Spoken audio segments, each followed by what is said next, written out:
How's doing? It's Ryan here. So here we have the machine shoulder press. So this of course, working the shoulders, mainly front delts, some triceps as well.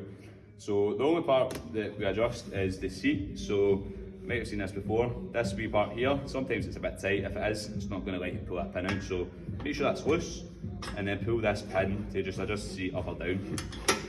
Now, anytime I really use this, the grip I prefer to go for is this inside grip. I just feel like it gets that kind of greater range of motion and it just feels a lot more comfortable on my shoulders. You might feel a bit more comfortable on the outside or even up here, but again, personally, I'll go with these ones.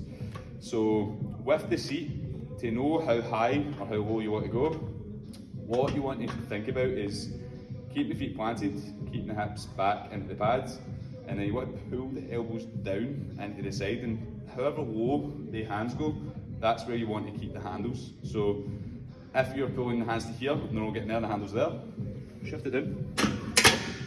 So you see here, put the hands in, and I can still get a bit of range there. So if I really wanted to do a full range of motion, which is what I'm going to coach you, what you've got to do is move that seat up so the hands are right there.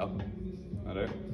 So I quite commonly see people right down here and the hands are like there and they've still got all this space here. So when they're doing their reps and they're coming down, that's only halfway. They've still got all that range down there. So I encourage you to try the full range of motion just so you're making sure you're at that bottom part, middle and end. So for me, I'll move that up. When I'm using this, sometimes, depending on your range of motion, it might be quite difficult to actually get into this, especially with the hips right against the pad. So if your shoulder mobility is kind of limited to the point where you can't really get your hand past that without keeping your elbow tucked in, then consider moving your hips forward on the bench a little touch. But when you do that, just make sure the feet stay planted, keep the abs tight, and this is going to help you get under that, and it's going to feel a bit more comfortable on the shoulders. So big thing here, if you're on that angle you're looking at, so your wrist, your elbow, keep your elbows tucked right underneath the wrists.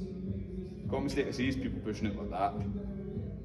Don't do that, alright? To actually work the shoulders, you want to keep it tucked right under and then push straight up, alright? So, for here, again, push through the feet, keep the abs tight. Big deep inhale, you want to exhale, squeeze the top, come down for 3, 2, 1. So 1 second on that squeeze, 3, 2, 1 on that stretch. And the big cue to help you really engage your shoulders is to bring both the biceps up to the ears. So with this machine you're quite limited, it's kind of going out that way, but what you want to think about when you're pushing up is this bicep going right into your ears at the side, and that's just going to help you engage the shoulders a whole lot more. So we really want to get this squeeze on this one. So here, inhale, squeeze hard, 3, 2, 1, 1 second up. And you'll find that you'll be able to do a few reps, but you'll probably get to a point you'll start getting stuck right here. So just bear in mind to keep pushing. Don't let this start happening, keep the abs tight, keep pushing for the feet, but if you just get stuck, consider maybe dropping the weight or just even doing the partial reps. So if you get on your say last set, you get to a point where you're like here, and then you can only get to there.